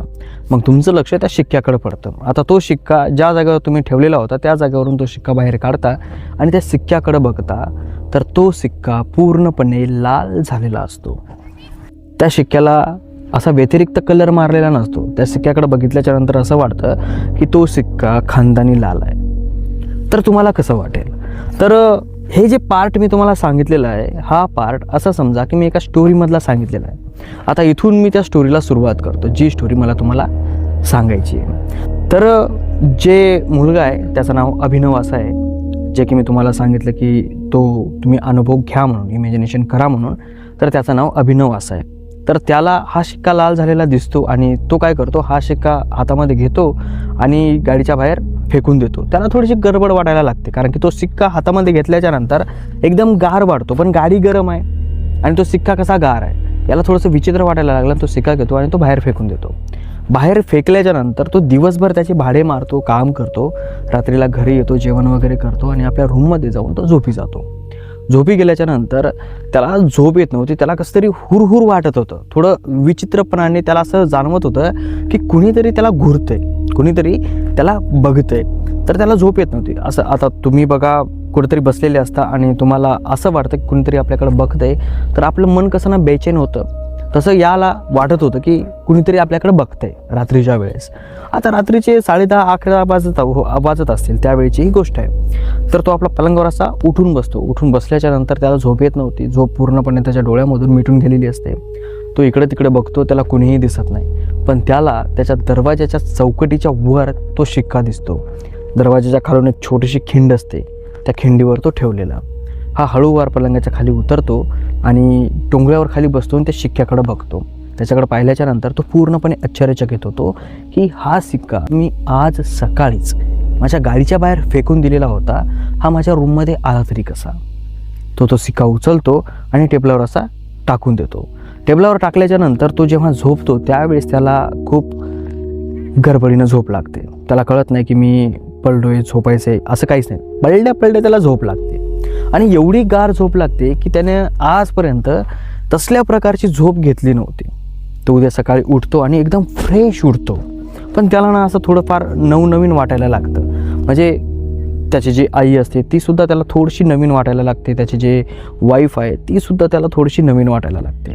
त्याला कळत नाही की मला काय होते म्हणून, पण त्याचं डोकंच चालते. त्याला माहिती असतं की ही माझी आई आहे, ही माझी बायको आहे, पण त्याला त्या थोड्याशा परक्या वाटायला लागतात. आणि तो जेव्हा त्या शिक्क्याकडे बघतो त्यावेळेस त्याला असं वाटायला लागतं की तो शिक्का याचाच आहे मूळ. मग तो शिक्का घेतो आणि आपल्या खिशामध्ये टाकतो, आपल्या गाडीमध्ये बसतो आणि आपलं जे रोजचं काम असतं ते काम करतो. मग आज त्याला एक असा कस्टमर भेटतो ज्याला मंदिरामध्ये जायचं असतं. तो कस्टमर येतो, त्याच्या गाडीमध्ये बसतो आणि हा त्याला घेऊन एका मंदिरामध्ये जातो.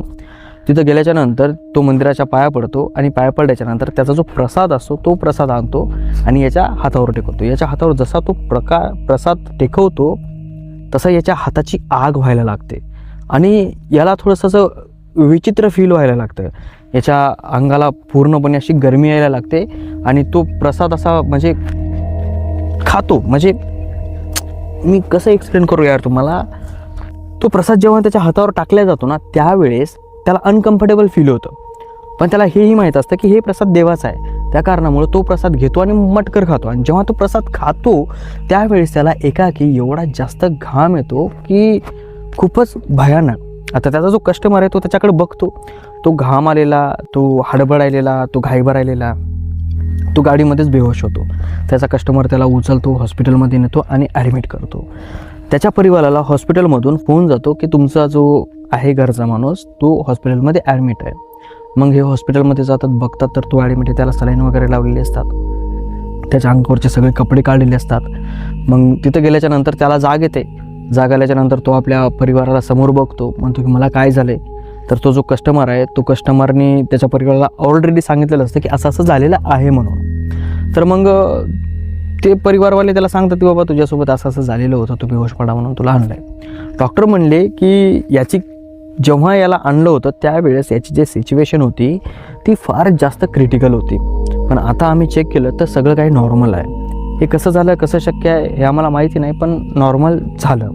आता तो उठतो, उठल्याच्या नंतर आपले कपडे वगैरे घालतो. आता कपडे वगैरे घातल्याच्या नंतर त्याच्या खिशामध्ये जो शिक्का होता त्या ठिकाणावर त्याला गरम लागायला लागतं. तो हात घालतो, बघतो तर तो शिक्का. आता त्या शिक्क्याकडे बघितल्याच्या नंतर याला थोडा थोडा घाम यायला सुरुवात करतो. हा म्हणतो की यार हा शिक्का मी टेबलावर ठेवला होता, माझ्या खिशामध्ये आला तरी कसा. हा पूर्णपणे कन्फ्यूज होतो आणि तो शिक्का त्या दवाखान्याच्या डस्टबिनमध्ये टाकून देतो आणि परिवारासोबत आपल्या घरी जातो. आता त्या रात्री परत तो झोपतो. जसा अगोदरच्या रात्री त्याला झोप येत नव्हती, सेम त्या प्रकारे याही रात्री त्याला झोप येत नव्हती. तो परत त्या प्रकारे उठतो, परत बघतो तर तो शिक्का चौकटीवर ठेवलेला. आत्ता मात्र याच्या पायाखालून जमीन सरकते. याला समजत नाही की नेमकं हे व्हायलंय काय आणि हे नेमकं माझ्यासोबतच व्हायलंय काय. तो पूर्णपणे कन्फ्यूज. तो शिक्का घेतो, बघतो आणि टेबलावर ठेवतो. पण यावेळेस त्याने निर्णय केलेला असतो की तो शिक्का मी घेणार नाही आणि मी झोपणारही नाही, मी बसून राहणार. आणि तो त्या शिक्क्याकडे बघत असतो. तेव्हा त्याच्या कानामध्ये एक आवाज येतो आणि तो आवाज असा असतो, झोपणारे बाळा. हा पाठीमागं वळून बघतो तर कुणीच नसतं. याची बायको शेजारी झोपलेली असते, आई बाहेर झोपलेली असते. हा उठतो, आपल्या रूमचा दरवाजा उघडतो आणि किचन रूममध्ये जातो आणि पाणी पितो. पाणी पिल्याच्या नंतर बाहेर येतो आणि हॉलमध्ये आपल्या सोफा सेटवर बसतो. त्याची आई बाजू टाकून दुसरीकडे झोपलेली असते साईडला आणि हा हॉलमध्ये सोफा सेटवर बसलेला असतो. काय करावं म्हणून हा हॉलमधली टी व्ही लावतो. टी व्ही लावल्याच्या नंतर याची आई जागा होते. याची आई याला विचारते की बाळा तुला झोप येत नाही का, तू असा जागी का आहेस. तो त्याच्या आईला म्हणतो काय नाही, असं थोडी गरमी व्हायल्यासारखी वाटत होती, थोडंसं विचित्र वाटत होतं, त्या कारणामुळं मी थोडासा इथं बसतो घंटाभर, नंतर जातो झोपी जातो. तो झोपीचा काय टेन्शन नाही. त्याची आई झोपते. हॉलमधले पूर्ण लाईट बंद असतात, टी व्हीचा प्रकाश पूर्ण हॉलमध्ये पडत असतो. हा टी व्ही बघत असतो. टी व्ही बघता बघता याचं लक्ष याच्या आईच्या बाजेकडे जातं. तिकडे गेल्याच्या नंतर हा विचार करतो की माझी आई झोपलेली आहे, पण तिच्या पाठीमागून असं काय दिसते की जे बसल्यासारखं वाटतंय. हा एकदा हाक मारतो, आई तू उठलीस का.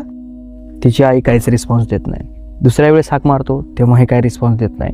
हा हळूवार उठतो आणि लाईट लावतो. जसा लाईट लावतो तसा बघतो तर एक काळीशार आकृती त्याच्या आईच्या शेजारी बाजावर बसलेली आहे आणि ती आकृती त्याच्या आईच्या डोक्याला पकडलेला आहे आणि त्याच्या आईला पूर्ण घाम येतोय. त्याच्या आईचे डोळे पूर्णपणे उघडे आहेत. तिचं शरीर थरथर थरथर कापतंय आणि त्या आकृतीने तिचं डोकं असं धरलेलं आहे आणि ती याच्याकडे बघते. आकृतीचे जे डोळे आहेत ते पूर्णपणे लाल भडक दिसत होते, बाकी काही दिसत नव्हतं. एक साचा, काळा कुट्ट असा साचा त्या पूर्ण लाईटामध्ये. याला काय समजत नाही नेमकं काय करावं आणि काय नाही, हे काय होतंय म्हणून. आणि तो साचा त्याच्या आईला असं पकडलेला असेल, त्याची आई पूर्ण व्हायब्रेट करत असेल त्या बाजावर. याला काही समजत नाही. आणि त्यातल्या त्यात एक सगळ्यात भयानक गोष्ट काय होती माहिती आहे, त्या साच्याच्या कपाळावर तोच शिक्का होता जो शिक्का याला सापडलेला होता आणि तो शिक्का चमचम चमकत होता. हे पाहिल्याच्या नंतर याचे हातपाय गळाले आणि हा खाली पडला. याच्या हातचा रिमोट खाली पडलं आणि एक्झॅक्टली ते रिमोट खाली पडलं. त्या रिमोटचा जो आवाज आहे म्हणजे त्या टी व्हीचा आवाज वाढला. टी व्हीचा आवाज वाढल्याने त्याची जी बायको रूममध्ये झोपलेली होती ती उठली आणि बाहेर आली. बाहेर आल्याच्या नंतर बघते तर आपला नवरा खाली पडलेला. तिथं जाते, त्याला उचलते. उचलल्याच्या नंतर तो आईकडे बोट दाखवतो की बघ म्हणून. ती आईकडे बघते तर ती जी सावली असते ती तोपर्यंत गायब झालेली असते. ती आईपाशी जाते, बघते. आईला पूर्ण घाम आलेला, ती मोठमोठ्यानं श्वास घ्यायलेला असते. तिला उठवते, पाणी पाजते आणि नंतर तिच्या आईला विचारते की काय झालं होतं. तिची आई म्हणते, म्हणजे त्याची आई म्हणते, म्हणजे तिची सासू तर त्याची आई, ती असं म्हणते की मला कुणीतरी धरलं होतं आणि असं वाटत होतं की मी कुणीतरी भट्टीमध्ये आहे. आता हे जे होता हा जागेवरच बसलेला होता याला सगळं दिसलं होतं ना जे काय होतं, याला बोलता येत नव्हतं आणि याचं लक्ष त्या भाजेकडंच, त्या भाजीच्या खाली पडेल आहे त्या शिक्क्याकडं. आता शिक्का तिथंच खाली पडलेला असतो. मग याला कळत नव्हते काय करावं आणि काय नाही म्हणून. मग तिथं तो शांत राहिला. तो त्याच्या बायकोला म्हणला मी तुला सगळं सांगतो पण जरा शांत राह. त्या रात्री कुणीही झोपलं नाही. सगळेजण उठून बसले होते. हॉलमधले पूर्ण लाईट लावलेले होते आणि चर्चा करत होते. थोडा रिलॅक्स झाल्याच्या नंतर तो सांगतो की भाई मला एक बाई भेटली होती, तिने मला शिक्का दिला. शिक्का दिल्याच्या नंतर मागच्या रात्री माझ्यासोबत तसं झालं, दिवसा तसं झालं आणि आज रात्री मला असं वाटलं की आईपाशी कोणतीतरी आकृती आहे म्हणून मी लाईट टाकला तर खरंच आईपाशी कोणीतरी होतं ना. आईचं डोकं धरलेलं होतं त्यानं, पूर्ण आईचं शरीर असं हलत होतं. तर त्याची आई म्हणते की हां बरोबर आहे, मलाही असं वाटत होतं की माझं डोकं कोणीतरी धरलेलं आहे आणि मी कोणीतरी भट्टीमध्ये आहे आणि मला खूप जास्त प्रमाणामध्ये आग होऊ लागली माझ्या शरीराची. मी आवाज करण्याचा प्रयत्न करत होते पण आवाज येत नव्हता. आता या तिघाही जणांचं लक्ष त्या शिक्क्याकडे होतं. मग सकाळ होते. सकाळ झाल्याच्या नंतर अभिनव हा दुसऱ्या एका माणसाला विचारतो की असं असं झालेलं आहे. तर तो माणूस म्हणला की तो शिक्का घेऊन ये, आपण बघू काय आहे ते. तर हे शिक्का घेऊन एका माणसापाशी जातात. तिथं गेल्याच्या नंतर त्या शिक्क्या पाठीमागचं जे काय आहे ना ते सांगायला लावतं. तर तो जो माणूस आहे तो माणूस म्हणतो की हा सिक्का एका मृतदेहाच्या कपाळावरचा आहे आणि ते जे मृतदेह होतं ते एवढं पापिष्ट होतं आणि एवढं क्रूर होतं की त्याचे जितके पण वाईट परिणाम आहेत ते सगळे परिणाम या शिक्क्यामध्ये आलेले आहेत. आणि तुझे हे शिक्का यूज केला आहेस किंवा तुझ्यापाशी आला आहे, हा शिक्का जेव्हापासून तुझ्यापाशी आला आहे तेव्हापासून या शिक्क्यामागील ज्या पण वाईट शक्त्या आहेत त्या सगळ्या काही तुझ्यापाशी आलेल्या आहेत. आता तुला हा शिक्का सोडता येणार नाही आणि फेकून देताही येणार नाही. तू जेवढ्या वेळा तू फेकून देशील तेवढ्या वेळेस हा शिक्का तुझ्यापाशी येईल. तर तुला एकच विलाज आहे, हा शिक्का एक तर तू अशी पूजा कर ज्या पूजेमार्फत हा शिक्का तू पूर्णपणे नष्ट करू शकतो, नाहीतर हा शिक्का अशा एखाद्या स्त्रीला दे की जी स्त्री गर्भवती नसेल, तिचं लग्न झालेलं असेल आणि लग्न होऊन तिच्या 50-55व्या वर्षी तिचा नवरा वारलेला असेल आणि ती पूर्णपणे वांजुटी असेल, तिला मूलबाळ नसेल आणि ती एकलीच असेल आणि ती स्त्री आणि त्या स्त्रीला मंगळ लागलेला असेल, अशा प्रकारची स्त्री शोध आणि तिला तू हा शिक्का दे. तेव्हा तुझ्या मागची जी ही साडेसाती ही निघून जाईल. पण तुला जर पूजा करून ही साडेसाती पूर्णपणे काढायची असेल तर तुला 5 बकऱ्या आणावे लागतील, 5 कोंबड्या आणाव्या लागतील आणि थोडेफार बाकीच्या काही वस्तू आणाव्या लागतील. सांग कोणतं करतोस? हा म्हणला बाई मी पूजापाठ करतो आणि हे साडेसाती काढून टाकायला लाव. तर त्याला बरेच पैसे लागले पूजापाठ करण्यासाठी आणि ती जी प्रॉब्लेम आहे ती सॉल्व्ह केली. तेव्हापासून याला कुठलीही प्रॉब्लेम आली नाही आणि तेव्हापासून हा कुठल्याही माणसाला लिफ्ट देत नाही. तर ही होती आजची स्टोरी चांगली वाटली असेल स्टोरीला लाईक करा, चॅनलला सबस्क्राईब करा आणि जर तुमच्यापाशी अशी एखादी स्टोरी असेल तर तुम्ही मला कमेंट करू शकता किंवा डिस्क्रिप्शनमध्ये एक मोबाईल नंबर आहे, त्या मोबाईल नंबरवर तुम्ही मला व्हॉट्सअप करू शकता. चला भेटूया समोरच्या स्टोरीमध्ये. तोपर्यंत जय हिंद, जय महाराष्ट्र.